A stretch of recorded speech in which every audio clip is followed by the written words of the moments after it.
Hey everyone! Welcome to week 26 of my series Paint and Meditate, the painting challenge where I use The Color Cube by Sarah Renee Clark and Bible verses turned in from all of you to restrict my color palette and to be the inspiration behind the painting.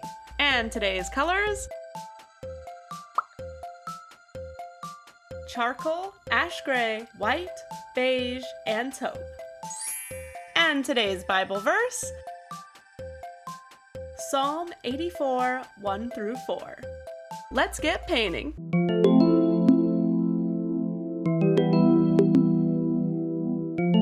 As both a poet and musician, I definitely have a sweet spot for the Psalms, so pulling this verse made me so happy. Let's jump right in. Psalm 84, 1 through 4. How lovely is your dwelling place, O Lord of hosts! My soul longs, yes faints, for the courts of the Lord. My heart and flesh sing for joy to the living God. Even the sparrow finds a home, and the swallow a nest for herself, where she may lay her young at your altars, O Lord of hosts, my King and my God. Blessed are those who dwell in your house, ever singing your praise. When I saw this week's meditation would be on Psalm 84, I was hit with a wave of nostalgia from a season in my life when this psalm was front and center in my heart and mind. This led me to search my old journals for a sketch I remember making, both inspired from this psalm and a vision I had during a worship song that is also inspired from it. I could feel the Lord nudging me to make this quick little sketch from years ago into this week's painting. This week I'd be working with an 8x10 canvas. I was able to work with the paints I used in last week's painting, which was great so I didn't have to waste any of the paint. I've been using the Stay Wet palette, which helps keep your paints from drying out so that they last longer, which when working with acrylics is so helpful. Using the platinum and gray colors from last week, I added a bit of yellow ochre and raw umber to create a beige that I then used for the undercoat of my painting. Next up, I sketched out the image using my trusty white charcoal pencil. The second line in this passage talks about longing for the courts of the Lord, and this little scene reflects that through giant pillars lining a pathway towards the throne in the courts of heaven. Psalm 84 as a whole was written as a song celebrating the pilgrimage to Jerusalem in order to worship at the temple. The psalmist writes all kinds of imagery reflecting the excitement. Verses 5 through 7 tell that the joyous anticipation in the people's hearts is so great it makes the journey through the desert land seem as though it's flowing with rivers. Verses 10 through 12 declare that being in the house of the Lord is so great that even the lowest position, such as a doorman, is beyond comparison to any riches the world could offer. And today's passage focuses on the blessing it is to dwell in the courts of the Lord. The first thing we see is this yearning of the soul to be in the dwelling place of the Lord, a place so lovely and delightful because it is where the very presence of God resides.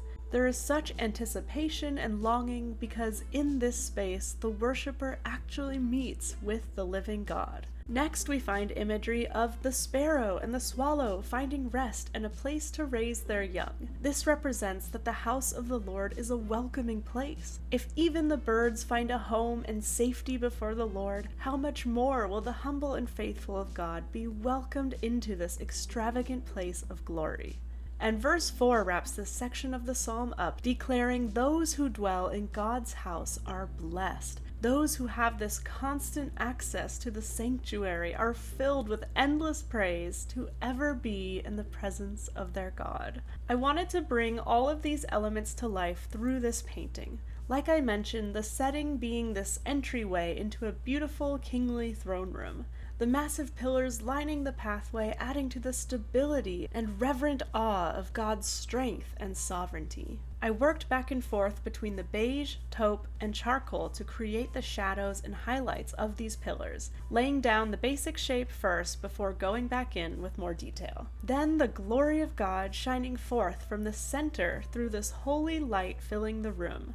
And the birds basking in this glory represent both the joy that all are welcome and the playful praise of those dwelling in this place.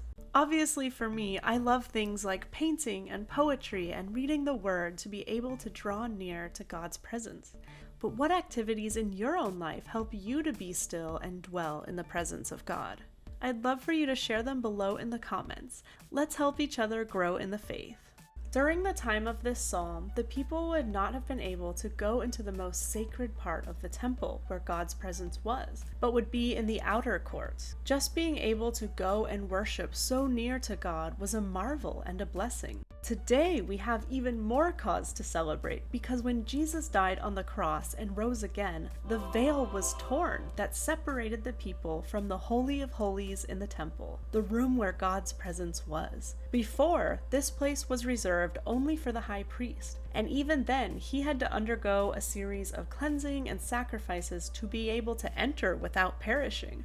But when Jesus became the ultimate sacrifice, it made the way for any who placed their faith in him to have direct access to God at all times. This is actually so insane when I think about it, and such a gift that I don't want to take for granted. Our hearts long for peace, for happiness, for the sublime, for understanding and truth, for love and belonging. And all this points to the greater longing to be in union with our Creator, the source of all these things. The word dwell here is translated from the Hebrew word yashab, meaning to sit, remain, to dwell. It is also at times translated as abide or to inhabit. The most transcending moments in my life have been when I make the space and time to sit before God, posturing myself mentally, physically, and spiritually, and lay my whole self before him, being still in his presence. In this place, I am always met with such overwhelming revelation of both my unworthiness to draw near to him, yet his unconditional love for me, willing to be sacrificed so that I could. These are the moments I never want to cease. And when I am overwhelmed by the weight of the world, I truly am longing and fainting to be in the courts of the Lord. So much so that the things of this world lose their allure, and nothing can truly satisfy this restless soul except the purifying light of its eternal King. I saved white for the brightest point in the painting, the light of God's presence on the throne beaming throughout the entire temple. I had also reserved the ash gray paint for the birds to keep them distinct from the temple and the light of the Lord. To capture their playful flight, I used a fine liner to add little streaks behind them, showing the path of their movement. What is really so amazing is that now, on this side of eternity, rather than a temple that we all must take a pilgrimage towards to praise God, his dwelling place of choice is to be within his very people. The fact that God has chosen to dwell within this wicked heart is beyond my comprehension. This kind of love cannot be understood through the definition of love crafted by mankind, but can only be experienced more and more each day by abiding in his very presence. And it is in this place that our hearts sing out with gratitude. How lovely is your dwelling place, O Lord of hosts.